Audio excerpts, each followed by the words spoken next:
ஞானம் அதிகாரம் 16. கொடிய விலங்குகளும் காடைகளும். எனவே அவர்கள் அவற்றைப் போன்ற உயிரினங்களால் தக்கவாறு தண்டிக்கப்பட்டார்கள். விலங்கு கூட்டத்தால் வதைக்கப்பட்டார்கள். இத்தகைய தண்டனைக்கு மாறாக நீர் மக்களுக்கு பரிவு காட்டினீர். சுவை மிகுந்த அரிய உணவாகிய காடைகளை அவர்களுக்கு உண்ண கொடுத்தீர்.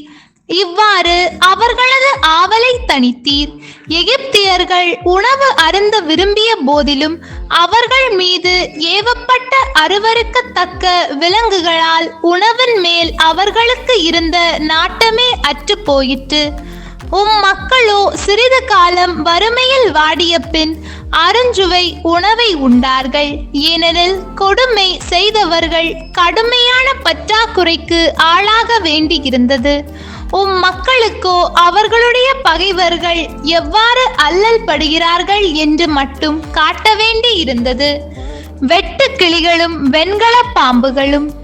மக்கள் மேல் காட்டு விலங்குகள் கடும் சீற்றத்துடன் பாய்ந்த போது நெளிந்து வந்த நச்சு பாம்புகளின் கடியால் அவர்கள் அழிந்து கொண்டிருந்த போது உமது சினம் இறுதி வரை நீடிக்கவில்லை.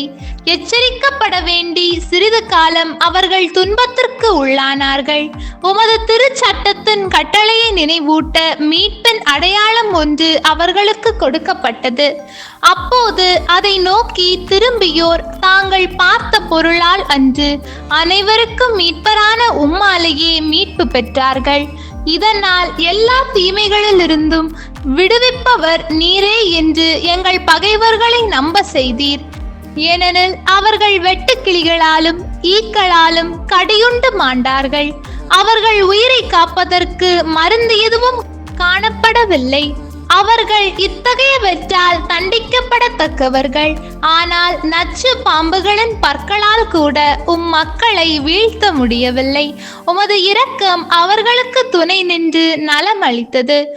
சொற்களை அவர்கள் நினைவு கூறும் பொருட்டு அவர்கள் கடிப்பட்டார்கள். ஆனால் உடனே நலம் அடைந்தார்கள். அவர்கள் ஆழ்ந்த மரத்திற்கு உள்ளாகி பிரிவை உதறி தள்ளாதபடி இவ்வாறு நடந்தது. பச்சிலையோ களிம்போ அவர்களுக்கு நலமளிக்கவில்லை. ஆனால் ஆண்டவரே, உமது சொல்லே எல்லா மனிதருக்கும் நலம் அளிக்கிறது. வாழ்வின் மேலும் சாவின் மேலும் உமக்கு அதிகாரம் உண்டு. மனிதர்களை பாதாளத்தில் வாயில் வரை கொண்டு செல்கிறீர், மீண்டும் அங்கிருந்து கொண்டு வருகிறீர். மனிதர் தம் தீய பண்பினால் ஒருவரை கொன்று விடுகின்றனர். ஆனால் பிரிந்த உயிரை அவர்களால் திருப்பிக் கொணர முடியாது. சிறைப்பட்ட ஆன்மாக்களை அவர்களால் விடுவிக்கவும் முடியாது. கல் மலையும் மண்ணாகும். ஒருவரும் உமது கையினின்று தப்ப முடியாது. உம்மை அறிய மறுத்துவிட்ட இறைப்பற்றில்லாதவர்கள் உமது கைவன்மையால் வதைக்கப்பட்டார்கள். பேய் மழையாலும் கல் மழையாலும் கடும் புயலாலும் துன்புறுத்தப்பட்டு தீயால் அறவே அழிக்கப்பட்டார்கள். எல்லாவற்றையும் விட நம்ப முடியாதது எது என்றால், அனைத்தையும் அவிக்கக்கூடிய தண்ணீரில் அந்த நெருப்பு இன்னும் மிகுதியாக கொழுந்துவிட்டு எரிந்ததுதான். ஏனெனில் அனைத்துலகம் நீதிமான்களுக்காக போராடப்படுகிறது. கடவுளின் தண்டனை தீர்ப்பு தங்களை பின்தொடர்கிறது என்பதை இறைப்பற்றில்லாதவர்கள் கண்டுணருமாறு அவர்களுக்கு எதிராய் அனுப்பப்பட்ட உயிரினங்கள் எரிந்து விடாதவாறும் நெருப்பின் அனல் சில வேளைகளில் மட்டுப்படுத்தப்பட்டது. மற்றும் சில வேளைகளில் நீதியற்ற நாட்டின் விளைச்சலை அளிக்கவே தண்ணீர் நடுவிலும் அந்நெருப்பு முன்னை விட மிக கடுமையாக எரிந்தது. இவற்றுக்கு மாறாக மக்களை வானதூதரின் உணவால் ஊட்டி வளர்த்தீர்.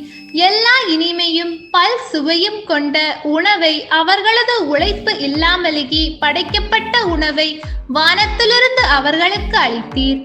நீர் அளித்த உணவூட்டம் பிள்ளைகள் பால் நீர் கொண்டிருந்த இனிய உறவை காட்டியது.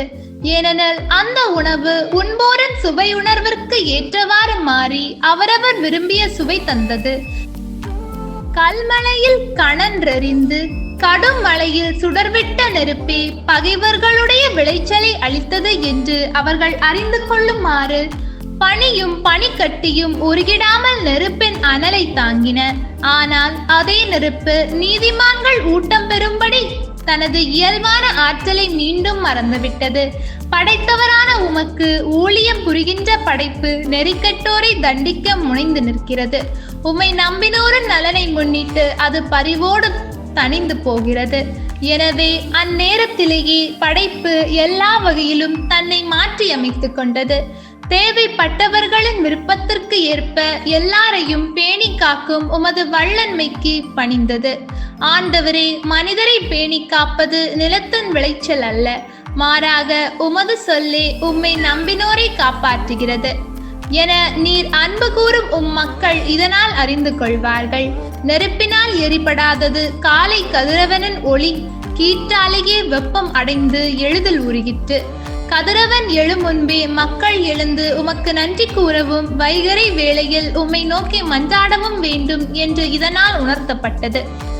ஏனெனில் நன்றி கொன்றோரின் நம்பிக்கை குளிர்காலத்து உறைபனி போல் உருகிவிடும், பயனற்ற தண்ணீர் போல் ஓடிவிடும். ஆண்டவரின் அருள்வாக்கு.